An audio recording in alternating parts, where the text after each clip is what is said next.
Hello दोस्तों, नमः शिवाय।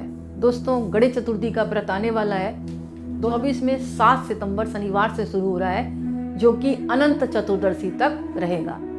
यानी 10 दिन की पूजा अगर आप कर रहे हैं तो कलश स्थापना करें, चौकी स्थापित करें, भगवान की प्रतिमा रखें और भगवान का अभिषेक करें, सिंदूर का लेपन करें और भगवान को पीले फल है, पीली मिठाई है, लाल फूल अर्पण करें, वस्त्र अर्पण करें और मोदक चढ़ाएं। इसके साथ साथ आप आरती कर सकते हैं और एक मंत्र का जाप कर सकते हैं। ओम गंग गणपते विघ्न विनाशने नमः। ओम गंग गणपते विघ्न विनाशने नमः। अब भगवान को केले का भोग लगाएं। कोई हाथी मिल जाए तो उसको जरूर कुछ मिष्ठान खिलाएं। इसके अलावा आप ओम रीम ग्रीम रीम मंत्र का भी जाप कर सकते हैं और एक आप जो है भगवान को समी पत्र की माला बनाकर चढ़ा सकते हैं। दुर्वा की गांठें चढ़ा सकते हैं, माला बनाकर भगवान को हल्दी की गांठें अर्पण कर सकते हैं, क्योंकि भगवान जो है भाव के भूखे हैं। आप कुछ भी मन से श्रद्धा के साथ अर्पण करेंगे, भगवान सब उसको स्वीकार करेंगे। तो दुर्वा की जो है माला आप में हल्दी की बिंदी लगा लगा कर भगवान को आप चढ़ा सकते हैं और मंत्र का जाप करते जाएं। जैसे ओम गंग गणपते विघ्न विनाशने नमः, ओम गंग गणपते विघ्न विनाशने नमः, एक एक बोलते जाए और चढ़ाते जाए। इसके अलावा दोस्तों, जैसे कि ओम वक्रतुंडाय हुम, ओम वक्रतुंडाय हुम, इस मंत्र का आप जाप कर सकते हैं। लेकिन शाम के समय जो है गणेश चतुर्थी की कथा का श्रवण जरूर करें। अगर आप 10 दिन तक व्रत रख रहे हैं तो लगातार आप 10 दिन तक सुने। अगर गणेश चतुर्थी वाले दिन अगर आप व्रत रख रहे हैं तो एक दिन आप जरूर सुने। गणेश चालीसा का पाठ कर सकते हैं, गणेश के सहस्रनाम का पाठ कर सकते हैं। यानी श्रद्धा आपकी, आप जितना समय मिल रहा है उस हिसाब से आप जो है भगवान का जन्म उत्सव सेलिब्रेट करें। दोस्तों, कथा इस प्रकार है। एक बार माँ पार्वती स्नान करने गई थी और उन्होंने अपने बेटे से कहा कि तुम जो है किसी को अंदर आने मत देना, चाहे कोई भी हो। गणेश जी ने कहा ठीक है माता, मैं बाहर जो है खड़ा हो जाता हूँ, कोई भी अंदर नहीं जाएगा जब तक आप स्नान कर रहे हैं। माँ पार्वती स्नान करने चली गई। इधर जो है काफी लोग आए लेकिन वापस लौट गए। अंत में आए गणेश जी के पिता भगवान शिव। भगवान शिव को गणेश जी ने दरवाजे पर ही रोक दिया। मेरी माँ स्नान कर रही है, आप अंदर नहीं जाओगे। भगवान शिव बोले वो मेरी पत्नी है, मैं जा सकता हूँ। गणेश जी बोले नहीं, मुझे माँ ने आदेश दिया है, आप चाहे कितना भी क्रोधित हो ले, मैं बिल्कुल अंदर नहीं जाने दूंगा। अगर आप अंदर जाओगे तो मेरे और आप में युद्ध होगा। गणेश भगवान मतलब अपनी बात पर अटल है, उनको माँ का आदेश मानना था। भगवान शिव को बहुत गुस्सा आ गया। बहुत देर तक वो मिन्नतें करते रहे, नहीं मानने गणेश भगवान, जाने नहीं दे रहे। उन्होंने गुस्से में आकर सर काट दिया। जैसे ही सर काटा, गणेश जी के सर से आवाज आई। माँ पार्वती बाहर जैसे ही आई, उन्होंने देखा कि उनके पुत्र का सर काट दिया। अब वो गुस्सा करने लगी, कितनी क्या जल्दी थी आपको अंदर आने की, क्या विशेष बात थी, रुक जाते, मैं स्नान करके बाहर ही आ रही थी। लेकिन भगवान शिव से गलती तो हो गई थी, वो चुपचाप बैठ गए। इधर भगवान विष्णु ने कहा कि अब माँ पार्वती का क्रोध आपको झेलना पड़ेगा।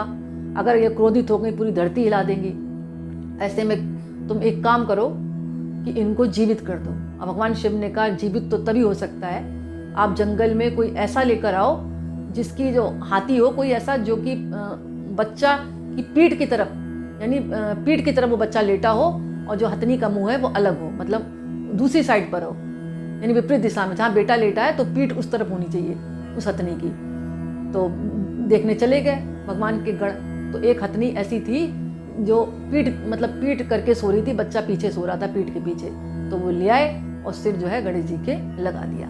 तो दोस्तों, ये कहा जाता है कि इस दिन जन्म उत्सव के रूप में भगवान का ये कथा सुनना चाहिए। इसके अलावा गणेश जी की अनेक क्या कहते हैं कथाएं हैं। एक कथा ये भी आती है कि माता ने अपने मैल से गणेश जी की प्रतिमा तैयार की थी। यानी कथाएं अनेक हैं। जो मेरे को समझ में आई वो मैंने आपके साथ शेयर की।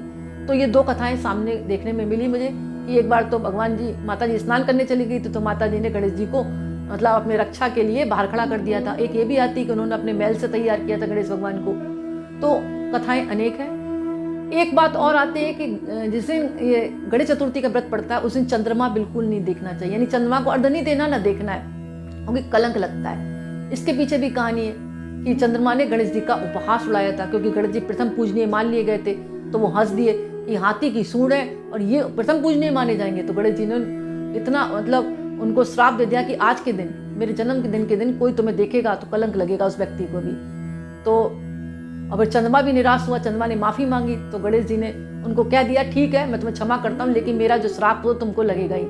तुम 15 दिन पूर्ण कलाओं में रहोगे, 15 दिन आधी कलाओं में रहोगे। जब सूर्य की रोशनी पड़ेगी तब तुम ठीक होगे। यानी इसलिए कहा जाता है कि गणेश जी का उपहास मतलब उड़ाने के कारण चंद्रमा को कलंक का आशीर्वाद लगा था कि कोई भी व्यक्ति देखेगा, तुम्हारे इस दिन दर्शन करेगा तो उस व्यक्ति को कलंक जरूर लगेगा। यानी कारण ये श्राप के कारण ऐसा कहा जाता है। लेकिन फिर भी अगर भूल से दर्शन हो जाते हैं तो गणेश जी से क्षमा याचना मांगे, वापस उनको प्रसाद चढ़ाएं और आरती करें। इसके अलावा कोई भी विधि नहीं बताई गई है। और दोस्तों, ये अपने आप में सिद्ध मुहूर्त है। इसे जमीन जायदाद खरीद सकते हैं, आभूषण खरीद सकते हैं, कपड़े खरीद सकते हैं, वाहन खरीद सकते हैं, मकान बनवाना शुरू कर सकते हैं और मकान खरीद भी सकते हैं। तो दोस्तों, जन्म उत्सव हाल में ही आ रहा है। आप जो है भगवान का जन्म उत्सव सेलिब्रेट करें, लड्डुओं का भोग लगाएं, छोटे छोटे बच्चों को भी आप बांट सकते हैं, हाथी को भी आप कुछ भी मिल जाए जरूर मिष्ठान खिलाएं। अगर हाथी नहीं मिलता तो किसी गाय की आप सेवा जरूर करें।